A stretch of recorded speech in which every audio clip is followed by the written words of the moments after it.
Babita, it is so nice to see you today. Thank you so much for joining in on this call. The first time I met you, I was completely crushed out on you. I heard about this woman who had started this incredible nonprofit that was working with young women in Africa, among other places, to teach them photography and then have them teach the boys in their community photography. And I thought that was just the greatest idea I'd ever heard. And of course, when we started this series of chats, I wanted to speak with you right away. So I want to ask you, when I came to you and said, would you speak to me about speaking and listening, what did you think of that invitation? The funny thing is, I was speaking of Africa. I was in Uganda when you first reached out, and I was, just in a moment of craziness, trying to launch this program for the nonprofit, and because it was such a crazy time in my life, and I saw like that you're talking about speaking and listening. I was like, I need a moment of silence in order to absorb this. Because I knew it would involve a little bit of thought, and I just didn't have a brain space to kind of spare at that time. So it took me a little while to get back to your email and understand what you were asking, because I knew immediately speaking and listening is not something you could do on the fly, what you're asking. So one of our goals is to have people reflect on speaking and listening and to share the ways in which they do it. Now, you're an extraordinary storyteller. You help young women tell their stories. You're a humanitarian photographer. You have a book that'll be coming out next year about men who are incarcerated and helping them share their stories. Tell me about how you speak and listen through your photography. It's funny because I've learned that me lifting up the camera to take a picture is almost the last thing that I do.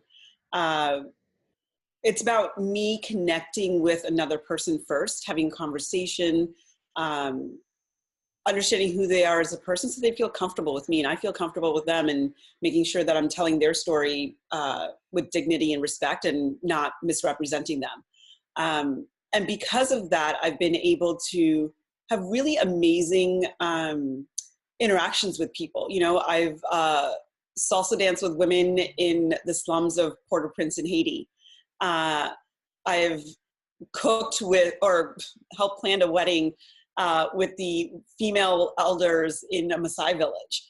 And all of that kind of stuff happened, and I don't have any pictures of those moments because I did not have my camera up.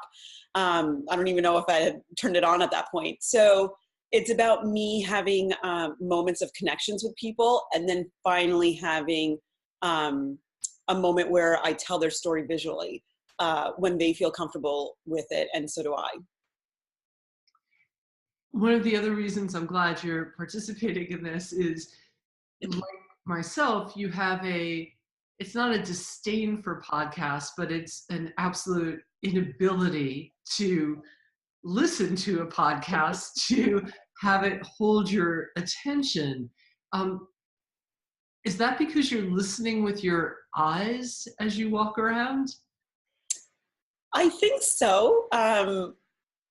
In an ideal way of answering that question, I would say yes. I also think I just live in my brain a lot. I hear my inner voice probably more than I should. And so it's hard for me to pay attention to an outside voice kind of chiming in, which is what a podcast would do, unless there's a visual thing in front of me that would also hold my attention to like combine the two. Yeah, I think my inner voice is just really, really loud. And also I'm a visual person. So tell me about tamping down on your inner voice so that you could hear something going on around you. Tell me about a time that you felt like you really witnessed the power of speaking or listening. Perhaps it was recently in Uganda. So I think that an interesting conversation I had at a conference or an event that I went to last year that's actually changed the way I relate to people, especially these days when it's so contentious, at least politically in this country. I was at this event and the woman up there talking asked us to partner up with someone that we're sitting next to and talk about a moment when we were an other. And it's, as a minority woman, it's really easy to be an other or have multiple stories about being an other. And, and this woman and I, who I never met before, had a moment and we interacted, and I heard her story, she heard mine. And then afterwards, I went out and met up with a couple friend of mine for drinks, and I was telling them about the event and talking about being another. And the husband, who is a white male from France, had a moment when he was another. And immediately my thought was, you're a white man in this world. Like, when is that a problem for you? And that's me with my inner voice talking too loudly and not listening. And he shared his story. And yes, he had a moment of being another. And I was surprised by him having that moment, also surprised that I was frankly surprised by it. And so since then, I realized that everyone has their story, everyone has their moment, and not to let my inner voice drown out their story before I even hear their story. That's really wonderful. Thank you for sharing that. Yeah, we can all feel like outsiders, and perhaps if we all recognize that we're all outsiders, then we all become insiders. It's an extreme empathy.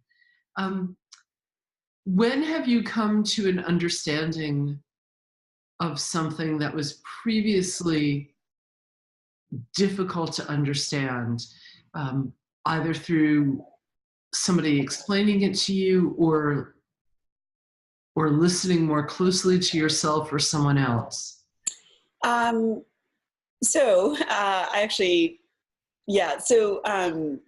a card-carrying liberal democratic woman from New York City, with all that entails. And yet I always believed in capital punishment. Growing up, I always thought, not because it's a deterrent, because it's not. I just thought that if a surviving family member to a horrific crime wanted the death penalty for the perpetrator to give them peace of mind, they deserved it, And so I was a believer in that. And I thought that without knowing anyone in the criminal justice system from either side of the equation, just like something that I thought. And then through some of my humanitarian photography work and this book that I'm writing and photographing, I've come up, in contact with people who are actually affected by the system, mostly negatively, that they're affected by. And I had a conversation with someone that I actually admire, because of who he is today, not because of what he's done in his past that led him into serving a maximum security sentence. But he found education inside and came out and has changed not just who he is, but also the community that he lives in. He runs a nonprofit. He's affected hundreds of people directly and thousands indirectly. And I found out through our conversation that if at the time New York State had the death penalty, he would have been potentially charged with that or sentenced with that. And that moment when I heard that, and I distinctly remember driving in the car with him somewhere in upstate New York, going to a facility to photograph in there, changed it all for me. I thought that if, something that I believed in actually happened for this man, he would never have come out, never would have married his wife and had the family that he has, never would have changed thousands of people's lives for the better, because of the work that he does now. And so this kind of issue that I thought I was black and white was very, very black and white to me. I realized that there were nuances to it and complex, it was a complex issue. And after that, I realized that I do not believe in the death penalty. I believe in rehabilitation instead, not even incarceration to the extent that we incarcerate our fellow citizens here in this country. And it was really interesting. That was just a conversation that I had in a car driving around upstate New York. Thank you. Thank you very much for that. Any other thoughts about speaking and listening as you reflected and listened to yourself in preparation? Anything else you'd like to share? I think it's really interesting that when I make the intention of listening, it shifts a lot for me. It almost changes what I have previously thought. And I thought a white man had never had a moment of being another or an outsider. I thought fully on capital punishment, even though I really didn't have any in-depth knowledge or experience with it. So I find it really interesting that I'm able to open and expand my thoughts and my views by listening, and not listening to my inner voice, but listening to other people's voices. Have you figured out a way to tamp down on that inner voice? I've tried multiple things, meditation. I've been reading books that are of slightly different viewpoints. I've not been able to shift completely to a different viewpoint kind of listening or reading. But I think it's a work in progress for me. It probably will always be a work in progress for me, which I appreciate, because then that just makes it exciting to learn something new or talk to someone different from me. That's great. Thank you very much. Anything else you want to add? No, thank you. I just realized that as we're talking that you're a really good listener as well. I can see some of the things that we talked about, how you've responded to them. And so I appreciate that. Thank you.